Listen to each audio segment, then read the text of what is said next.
ಕರ್ನಾಟಕ ರಾಜ್ಯದ ಹವಾಮಾನ ಮುನ್ಸೂಚನೆ. ನಾನು CS ಪಾಟೀಲ್, ವಿಜ್ಞಾನಿ, ಹವಾಮಾನ ಕೇಂದ್ರ, ಬೆಂಗಳೂರು. ನಾನು ಮುಂದಿನ 7 ದಿನಗಳವರೆಗೆ ಕರ್ನಾಟಕ ರಾಜ್ಯದ ಹವಾಮಾನದ ಮುನ್ಸೂಚನೆಯನ್ನು ಸಂಕ್ಷಿಪ್ತವಾಗಿ ವಿವರಿಸುತ್ತೇನೆ. ಇಂದು ಕರಾವಳಿ ಹಾಗೂ ಉತ್ತರ ಒಳನಾಡಿನಲ್ಲಿ ವ್ಯಾಪಕವಾಗಿ ಮಳೆಯಾಗಿದ್ದರೆ, ದಕ್ಷಿಣ ಒಳನಾಡಿನ ಜಿಲ್ಲೆಗಳಲ್ಲಿ ಕೆಲವು ಕಡೆ ಮಾತ್ರ ಮಳೆಯಾಗಿದೆ. ಪ್ರಮುಖವಾಗಿ ಬಾದಾಮಿಯಲ್ಲಿ 11 ಸೆಂಟಿಮೀಟರ್, ತಿಡಗುಂಡಿ ವಿಜಯಪುರ ಜಿಲ್ಲೆಯಲ್ಲಿ 8 ಸೆಂಟಿಮೀಟರ್, ಕೆರೂರು ಬಾಗಲಕೋಟೆ ಜಿಲ್ಲೆಯಲ್ಲಿ 7 ಸೆಂಟಿಮೀಟರ್, ಮಾನ್ವಿ ರಾಯಚೂರು ಜಿಲ್ಲೆಯಲ್ಲಿ 7 ಸೆಂಟಿಮೀಟರ್ ಮಳೆಯಾಗಿದೆ. ಈಗಿರುವ ಹವಾಮಾನದ ಸಿನಾಪ್ಟಿಕ್ ಸ್ಥಿತಿ ಏನೆಂದರೆ, ಬಂಗಾಳ ಉಪಸಾಗರದ ಉತ್ತರ ಭಾಗದಲ್ಲಿ ಸರ್ಕ್ಯುಲೇಷನ್ 5.8 ಕಿಲೋಮೀಟರ್ ಎತ್ತರದವರೆಗೆ ಇದೆ.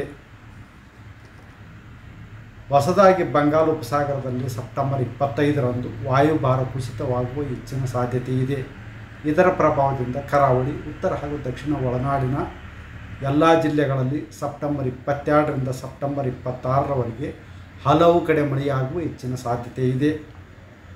ಬೀದರ್, ಕಲಬುರಗಿ, ಯಾದಗಿರಿ, ರಾಯಚೂರು, ವಿಜಯಪುರ, ಬಾಗಲಕೋಟೆ ಹಾಗೂ ಕೊಪ್ಪಳ ಜಿಲ್ಲೆಗಳ ಕೆಲವು ಕಡೆ ಭಾರೀ ಮಳೆಯಾಗುವ ಸಾಧ್ಯತೆ ಇದ್ದು, ಸೆಪ್ಟೆಂಬರ್ 22 ಹಾಗೂ 23ರಂದು ಯೆಲ್ಲೋ ಅಲರ್ಟನ್ನು ಘೋಷಿಸಲಾಗಿದೆ.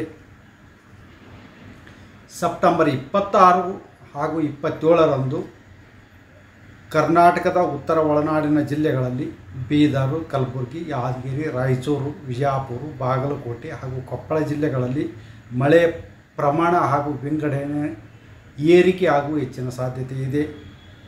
ಬೆಂಗಳೂರಿನಲ್ಲಿ ಸೆಪ್ಟೆಂಬರ್ 22ರಿಂದ ಸೆಪ್ಟೆಂಬರ್ 25ರವರೆಗೆ ಕೆಲವು ಕಡೆ ಹಗುರದಿಂದ ಸಾಧಾರಣವಾಗಿ ಮಳೆಯಾಗುವ ಹೆಚ್ಚಿನ ಸಾಧ್ಯತೆ ಇದೆ.